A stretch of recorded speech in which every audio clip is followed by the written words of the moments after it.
Katy Perry made her name on fun party bops like I Kissed a Girl, Teenage Dream, and Firework, but for her fourth album, Prism, she wanted to make something a little more serious. She wanted to have something to say, and after being invited by UNICEF to join a humanitarian trip to Madagascar, she was inspired to write a song that captured the warmth and beauty of the unconditional love that she witnessed there. Or at least, that was the goal. But if you remember anything about the song that followed, it's probably not the message. It's probably the fact that the chorus starts like this.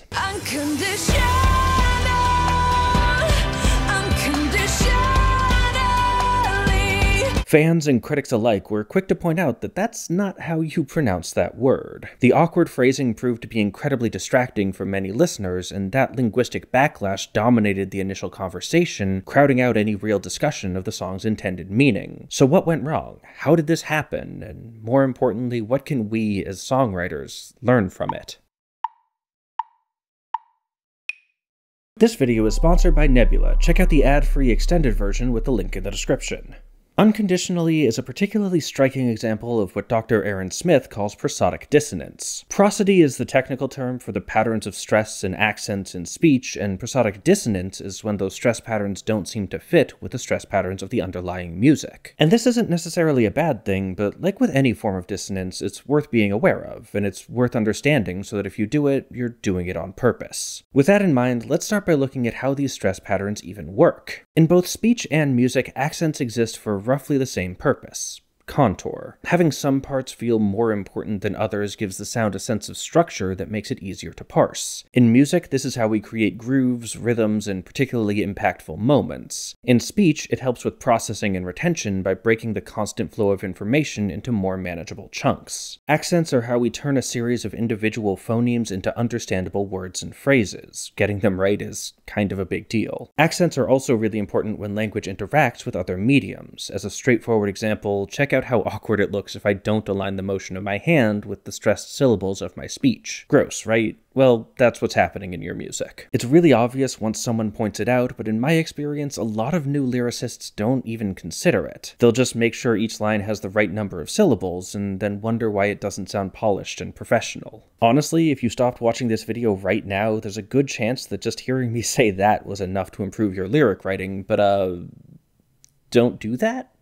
Please? Because I've still got a lot more to say. Like, how do we create that emphasis? It's probably not surprising to learn that speech and music use a lot of the same tools. They're both forms of communication after all, and there's a lot of overlap in the systems we use to process them. I should note, by the way, that from here on out, when I talk about speech, I'm gonna be talking about English. Different languages approach these tools differently, but English is the one I speak, so I'm gonna use it as a case study. If you're writing in another language, the specifics may be different, but the underlying principles are probably still useful. You just have to think about how your language works. With that in mind, our first tool is pitch. It's common for accented syllables to be noticeably higher, or if you really want to make a point, sometimes they go low. Either way, extreme pitches draw your attention. And of course, melodies also rely on pitch. In Boulevard of Broken Dreams, I walk a lonely road. The sudden, unprepared leap creates a dissonant accent on the second half of Lonely. Another shared aspect is volume. As I speak, there are slight fluctuations in the loudness of my voice, and those subtle differences are guiding your brain through this sentence. You're welcome. Melodies, on the other hand, don't tend to change dynamics quite as much from note to note, but for example, in White Room, Black Roof Country, the quieter delivery seems to remove an implied accent from the word roof. And finally, there's length. It's pretty natural to add a slight pause after a spoken accent, and musically, of course, melodies will often hold longer notes for accented syllables, resulting in this line from Shivers, strawberries and something more, that stretches out the end of strawberries. But music also has a couple more techniques that speech doesn't, and the most obvious one is meter. Melodies exist as part of a larger musical structure, and that structure has its own accent patterns defined by the underlying beat. Notes that line up with those patterns will feel more accented, like in Zanny, so inebriated now to dance where the location of the downbeat winds up emphasizing the wrong syllable in inebriated. And that example also highlights another key feature of melodic emphasis: repetition. In normal speech, there are no large-scale patterns. Each sentence has its own shape and its own set of accents based on what the words are and what it's trying to say. But melodies don't do that. Melodies do have patterns with the same phrase structure repeating throughout a section and showing up in the same place when that section comes back. In Celebrity Skin, the third line of the first verse is this, and the third line of the second verse is this. Same basic melody, same accent pattern, so when we get to the third line of the third verse, you're coming in with an expectation that highlights the prosodic dissonance of the accented B when the line would probably be more naturally spoken, "It better be worth it." And language has some of its own features as well, like vowel shape. Stressed syllables tend to have clearer vowel sounds. In fact, linguists even have a name for a specific kind of vowel that can only exist in unstressed syllables. It's called a schwa. It's a natural, relaxed sound that's easy to produce, and it can sound kind of like an I, or depending on the circumstance. Like, I've been saying the word syllable a lot in this video, but what vowel am I using for the second syllable of it? Is it syllable, syllable, or syllable? Honestly, it doesn't matter. It's a schwa. But as soon as I try to accent it, I have to make a decision, and whichever one I pick is probably going to sound at least a little wrong. And this can go the opposite way too. Dr. Aaron points out the 5 Seconds of Summer song Easier, where the word damn is stripped of its accent by turning the vowel from a clear into a schwa. All these factors affect how we hear accents in lyrics, but on their own, that's not really enough to create dissonance. Dissonance requires expectation. Something can only feel wrong if you have an intuitive sense of what's right. And that comes from language's most important feature, vocabulary. You know what these words are supposed to sound like because you've heard them before. That's why prosody is so important in traditional Western poetry. Poetic forms like iambic pentameter and ballad meter use repeated patterns of stress to build rhythms out of words. When you hear a line like, "Look on my works ye mighty and despair," there's a sort of swing to it that comes from the consistent way the accents fall across the sentence with no musical support required. Of course, melodies do have musical support, so they don't have to be quite as strict about lyrical stress. You can add or remove syllables as needed and rely on the meter to keep your phrases sounding consonant. But as we saw, that meter also adds another layer of interaction, which means more opportunities for misalignment. And if all that seems complicated, the good news is you probably don't have to worry about it, at least not directly. If you speak a language and you listen to music, you can probably already pick these up intuitively if you're paying attention. Like, if I say the line, "So don't think it's in the past," you don't need to break out a spectral analyzer to know that the strongest emphases were on don't, think, and past. So when Taylor Swift sings that line, "So don't think it's in the past," and places these sharp accents on it's and the, you can tell it's not quite right. And that's a great test for prosodic dissonance. Just speak the line on its own, then sing the melody without words, and see if they both point your ear in the same direction. If not, that line might need some attention. But what's the advice here? Should you just make sure you never write prosodically dissonant lyrics? Well, no. I mean, from a practical songwriting perspective, it's not the worst idea. Smooth lyrics are rarely a bad thing. It was hard finding examples for this video because experienced songwriters rarely do it, at least not in particularly obvious ways. But it's also not like any of the examples I used are bad songs. They're not even bad lyrics. So the point here isn't to avoid prosodic dissonance, it's to understand when and why you might want to use it. And the most obvious answer is convenience. Here, prosodic dissonance fills a similar role to, say, a slant rhyme, like in the rhyme scheme of encore. Can I get an encore? Do you want more? Cook and roll with the Brooklyn boys, so for one last time I need y'all to roll. Boy is kind of a stretch. He shades it back with his pronunciation, but it's still a slightly different vowel and it lacks a closing R. And yeah, we could say that's a mistake and he should have used a better rhyme like lore, door, or shore, but like, should he have? None of those say the thing he's trying to say. Warping the line around to include them might have made it more technically precise in some abstract way, but it doesn't make it a better lyric. Great lyrics are about balancing sound and meaning, and choosing to use a slightly less perfect rhyme gives him access to a lot more expressive options. In the same way, while it's technically true that war pigs poisoning their brainwashed minds accents the wrong syllable of poisoning, does it actually bother you? If you've heard the song before, did you even notice that before I pointed it out? And now that I have, Do you care? That's the flip side of that repetition thing. Repeating the same melodic structure creates expectations, but it also provides cover. That clip from War Pigs may be slightly awkward on its own, but by the time it happens, we've already heard Ozzy sing that same melodic figure 3 times. As the war machine keeps turning. And in each of those, his pronunciation was basically correct. Even with the slight stumble here, his delivery isn't so egregious that it overrides the pattern, so your brain just moves past it. And that's a pretty good rule of thumb. If you look at your favorite pop and rock songs, odds are the first couple lines of the first verse are straightforwardly consonant, but later verses may start to play a little fast and loose with their phrasing in order to get the words they want, and this is where that subtle dissonance can start to creep in. We saw a version of this in the Encore example too. Jay-Z starts with a very strong rhyme of core and more, then gets a little looser with raw. Only after fully earning your trust in his rhyming abilities does he try to get away with boy. Of course, you can't always push this too far. There's a reason he went with boy, which at least kinda fits, instead of, say, man, which obviously doesn't. Likewise, you can certainly write lyrics that are so prosodically dissonant that the power of repetition can't disguise them, but as long as you're paying attention to it, you'll probably catch those pretty easily. And if it's subtle enough to slip by you, it's unlikely to bother your audience either. But beyond convenience, there's an even more basic reason for these sorts of misalignments. They're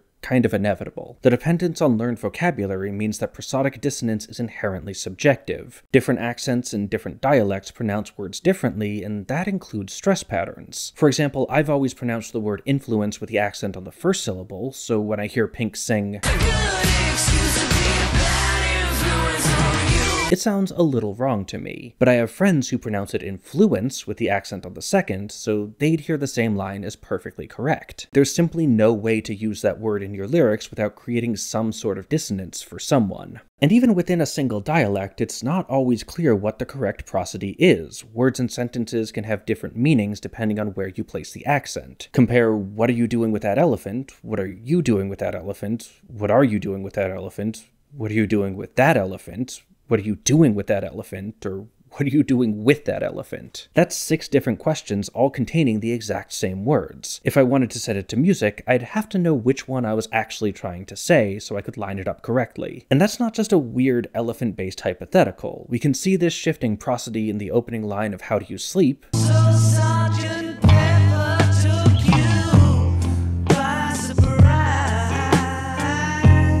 where John Lennon emphasizes you rather than took to make a much more pointed statement toward his old bandmate and current rival, Paul McCartney. But I don't want to give the impression that prosodic dissonance can only be used quietly, and that any version obvious enough for a listener to notice must be a mistake. As with any other kind of dissonance, this can be a powerful effect. Sometimes it just adds a bit of spice, like in Sweet Emotion, with the unusual pronunciation of police car gives it a jaunty little bounce. This is another reason you see these misalignments popping up more in later verses. The unexpected intonation helps keep the vocal phrasing from getting repetitive and boring. But it can also be used in more structural ways, ways that fundamentally change the emotion and narrative of the lyrics, and my favorite example of that is the clipping song Nothing Is Safe. The verses have this rough, jagged shape that consistently places unstressed syllables in accented positions. Everyone's safe and sound, this our family do.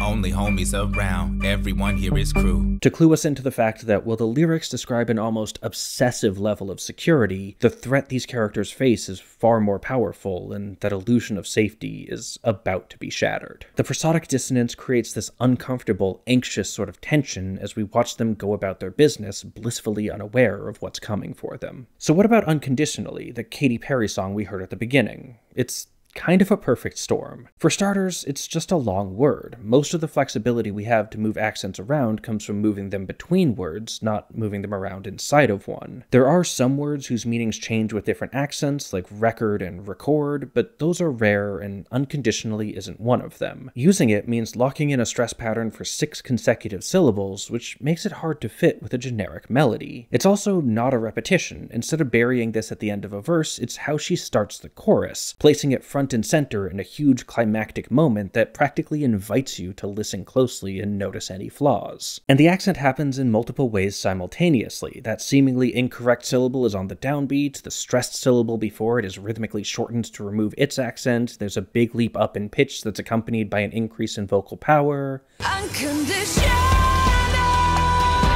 Honestly, it'd be hard to make this sound more clearly wrong, even if that was your explicit goal. Which raises an interesting question.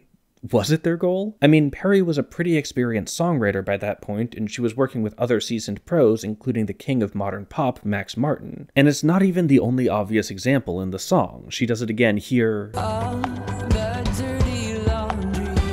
and here. So was it a successful use of prosodic dissonance for emotional effect, or a surprisingly amateur mistake that they probably should have caught and avoided? I don't know. It depends how we define success. Like, did it accurately convey Perry's intended message to the majority of her listeners?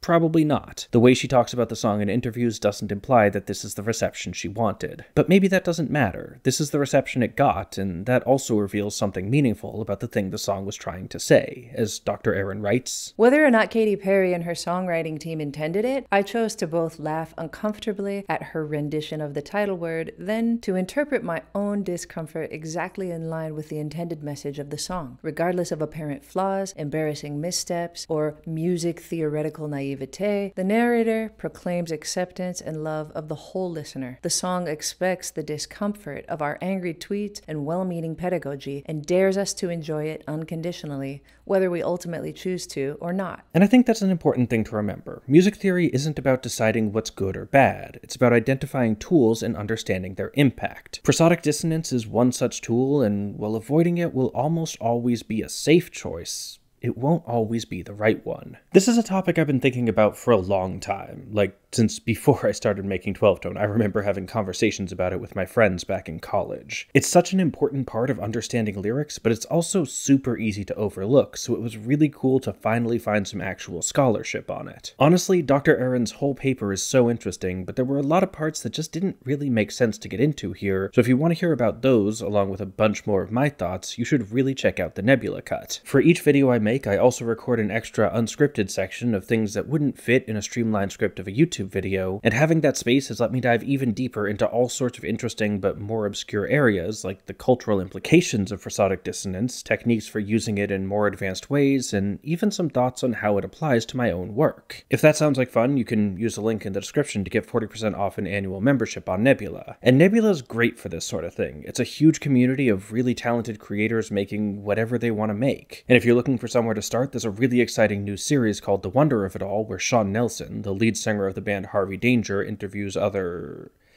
I don't know, calling them one-hit wonders sounds rude, but artists whose careers were defined largely by a single breakout moment. The first episode is a conversation with Adam Duritz from my dad's favorite band, Counting Crows. And of course, there's a lot of great video essays and music education stuff on Nebula as well, including good friends of mine like Polyphonic, Adam Neely, and Amy Nolte, whose voice you heard earlier in this video. And again, 40% off with a link in the description, which comes out to just $30 a year. And hey, thanks for watching. Thanks to our featured patrons, Susan Jones, Jill Sungard, Howard Levine, Warren Hewart, Damian Fuller-Sutherland, Neil Moore, Jeff, and Michael Mole. Check out the Nebula cut for a fuller outro, and as always, keep on rockin'.